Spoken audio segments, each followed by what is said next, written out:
कैमरे में कैद हुआ दिल्ली का गुंडा राज। पार्टी की तस्वीरों में दिखे चारों संदिग्ध। एनआरआई की पिटाई का आरोप, लेकिन अभी तक गिरफ्तारी नहीं।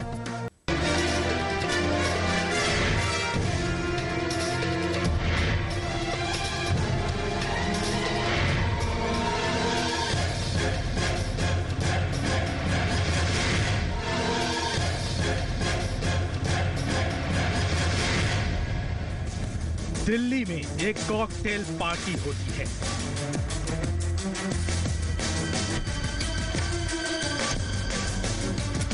फिर सड़कों पर तांडव मचता है।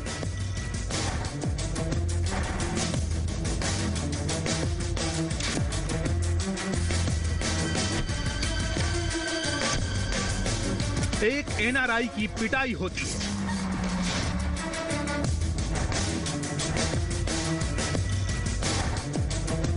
सीसीटीवी में 4 रईसजादों की करतूत दिखती है।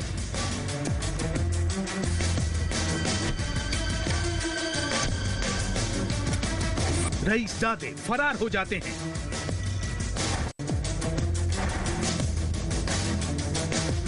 खबर मीडिया में आती है।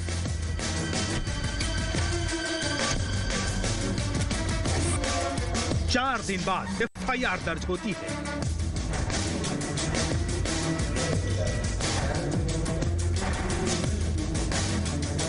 लेकिन दिल्ली पुलिस कुछ नहीं करती।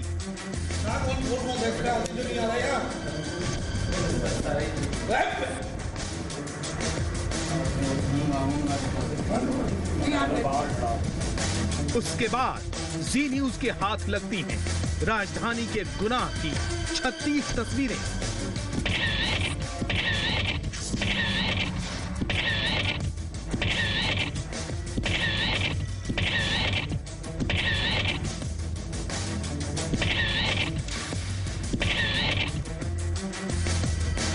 इन्हीं तस्वीरों से खुलेंगी दिल्ली के गुंडाराज की पोल।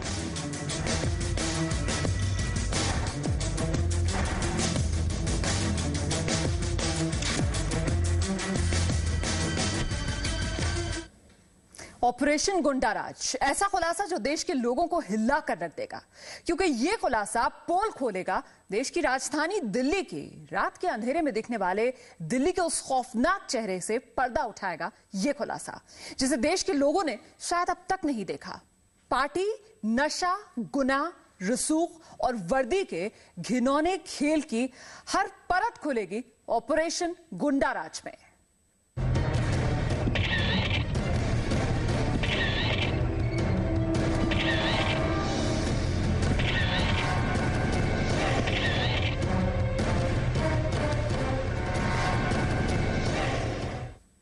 तो आइए सबसे पहले आपको ले चलते हैं एक ऐसी पार्टी में जहां 21-22 मई की रात जाम छलक रहे थे। लड़कियों के साथ नशे के कॉकटेल में डूबी हुई थी पूरी की पूरी महफिल।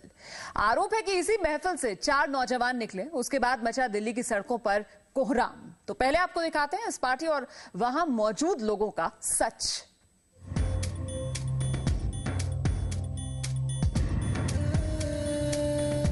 आपने देखी एनआरआई की पिटाई की सीसीटीवी तस्वीरें, लेकिन ये तो बस आधा सच है।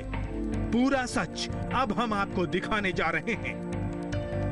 आपको ले चलते हैं उस रात हुई पार्टी में जहां वारदात से पहले शराब का दौर चल रहा था। उसी पार्टी में जहां से निकलने के बाद रईसजादों ने राजधानी की सड़कों पर तांडव मचाया।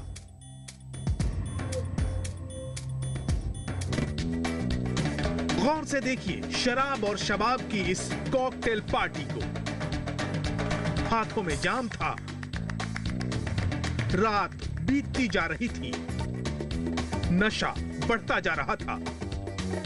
पार्टी की मस्ती शबाब पर थी। इसी जश्न का हिस्सा थे वो 4 लोग जिन पर आरोप है दिल्ली की सड़क पर एनआरआई को पीटने का। अब तो आप समझ ही गए होंगे कि उस रात जो कुछ हुआ वो इसी पार्टी की देन थी। ये तस्वीरें सारी कहानी बयां करने के लिए काफी हैं। लेकिन दिल्ली पुलिस को शायद अब तक कुछ समझ में नहीं आ रहा। तभी तो सारे आरोपी आजाद हैं। कानून के रखवाले इनका कुछ नहीं बिगाड़ पा रहे। इसे चाहे पैसे की ताकत समझिए या फिर पहुंच और रसूख का असर। वैसे इस जश्न में शरीक होने वाले हर शख्स के पीछे पैसे की ताकत तो साफ दिख ही रही है। अब जरा इस शख्स को गौर से देखिए। ये हेनरी है, इकलौता संदिग्ध जिसे गिरफ्तार करने की हिम्मत दिल्ली पुलिस ने दिखाई। पार्टी में हेनरी के अलावा उसके वो तमाम साथी भी मौजूद हैं जिन पर एफआईआर दर्ज है। सड़कों पर खुलेआम गुंडागर्दी करने के आरोप लगे हैं। मनिंदर उर्फ मन्नी और देवेश, इन दोनों का कहना है कि एनआरआई बैरी ही नशे में थे और इन लोगों ने शराब नहीं पी थी। लेकिन तस्वीरें झूठ नहीं बोलती। जी न्यूज के पास इस पार्टी की हर हरकत का एक एक सबूत है।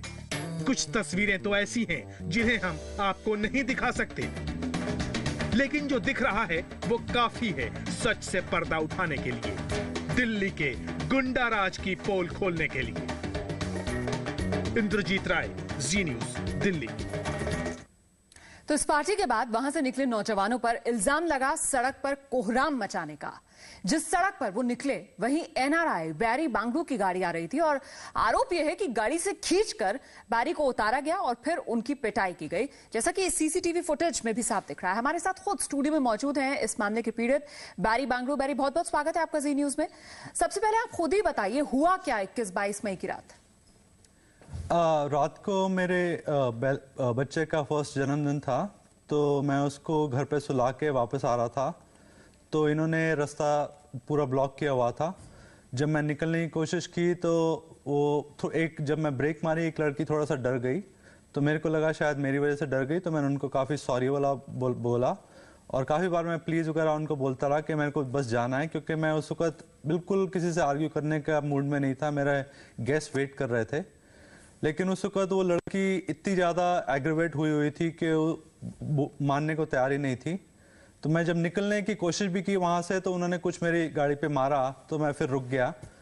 फिर उन्होंने मेरे को गाड़ी में से निकाल के पहले गाड़ी के ऊपर मारा, फिर ज़मीन पे गिरा के मेरे चारों तरफ खड़े हो गए और मेरे को लाते और घूसे ऊपर से मारने शुरू कर दिया उन्होंने।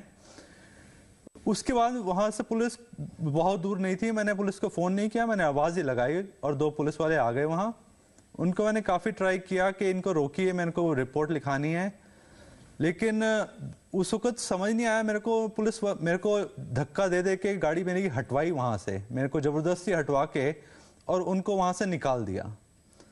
फिर उन्होंने 10 मिनट बाद मेरे को आके चाइना गार्डन से, अब मेरी पार्टी बाहर निकल गई थी सारी, करीब 100 लोग मेरी पार्टी में थे, वो मेरे साथ थे। पुलिस आके हमें ढूंढ लिया और उन्होंने हमसे पूछा कि आपको रिपोर्ट लिखानी है। उसके बाद मैं अगले 3 घंटे पुलिस स्टेशन में रहा रिपोर्ट लिखाने के लिए। जी, दिल्ली के किस इलाके की ये घटना? और जैसे कि आप बता रहे हैं कि रोड पर इन लोगों ने अपनी गाड़ियां पार्क कर रखी थी, कहां से आपको रास्ता चाहिए था जो आप इनसे कह रहे थे कि जरा सा रास्ता दे दें? ग्रेडिकलस्ट पार्ट 2 मार्केट है, जो उसकी एंट्री पे घुसते ही एक पुलिस चेक पोस्ट है जी। तो वो क्रॉस करते ही ये स्वागत रेस्टोरेंट है, वहां से निकल रहे थे, तो दोनों साइड गाड़ियां पार्क थी और ये सब रोड के बिल्कुल बीच में खड़े हुए थे। तो कहीं से मैं निकल नहीं सकता था, लेफ्ट और राइट दोनों। एक मनिंदर सिंह की गाड़ी राइट साइड पे थी BMW, और लेफ्ट साइड पे और गाड़ियां पार्क थी। और फिर जब उन्होंने मेरे को निकाल लिया, उन्होंने एक आगे लाके मेरी मर्सिडीज भी खड़ी कर दी, जो काली मर्सिडीज आपको दिखती है। जी, तो आप अकेले थे और इन लोगों के पास कुल कितनी गाड़ियों में ये लोग थे और कितने थे? ये कम से कम 3 गाड़ियां थी, शायद ज्यादा थी। एक मर्सिडीज थी, एक टोयोटा करोला थी, एक BMW थी, और सब बहुत महंगी महंगी गाड़ियां थी। पुलिस वालों को भी लग रहा था ये कुछ इंपॉर्टेंट लोग हैं, इसलिए उनको ज्यादा रोकने की कोशिश नहीं की पुलिस वालों ने। मैं अकेला था, मैं बच्चे को जैसे बताया सुला के घर वापस आ रहा था, और मेरे को तब तो लगा कि जैसे 20-30 भी हो सकते हैं, क्योंकि काफी लोग उस वक्त मार्केट में थे, लेकिन मेरे को एग्जैक्ट नंबर अब इन्होंने अपने आप बताया कि हम 15 थे। जी बिल्कुल। और कैसे शुरू हुआ ये पूरा का पूरा जो झगड़ा था, कहा सुनी कैसे बढ़ी आगे? बस वो जब मैंने ब्रेक मारी तो वो कहते हैं कि आप मेरे पे गाड़ी चढ़ाने की कोशिश कर रहे हो हैं। मैंने कहा बिल्कुल नहीं चढ़ा रहा, सॉरी अगर आपको मैं डर लगा है, मेरे कोई ऐसी इंटेंशन नहीं थी, मैंने हॉर्न भी नहीं मारा है, मैंने सिर्फ लाइट्स फ्लैश की उनको कहने रिक्वेस्ट करने के लिए कि मेरे को रास्ता दे दें। लेकिन उस वक्त वो प्लीज, मैं जितनी बार कहा वो कोई सुनने को तैयार ही नहीं था मेरा प्लीज। और बैरी नशे में धुत थे सर? बिल्कुल नशे में काफी धुत थे, इसलिए मैं ज्यादा प्लीज कर रहा था। मेरे को सामने मेरी गाड़ी के दिख रहे हैं 8-10 लड़के बड़े बड़े जो नशे में काफी धुत हैं, तो मैंने उनसे इस वक्त आर्ग्यूमेंट तो करूंगा नहीं जब मेरे 100 गेस्ट वेट कर रहे हैं मेरे लिए। बिल्कुल, आप समझ रहे थे कि मामला बिगड़ सकता है, इसी वजह से आप बहुत ही आराम से बात को सुलझाने की कोशिश कर रहे थे। लेकिन एग्जैक्टली मेरे को इनका मूड लग रहा था कि कुछ एक्सक्यूज ढूंढ रहे हैं, तो इसलिए मैं बहुत पर्टिकुलर था उस वक्त जी कि मैं इनसे बहुत पोलाइटली बात करूं।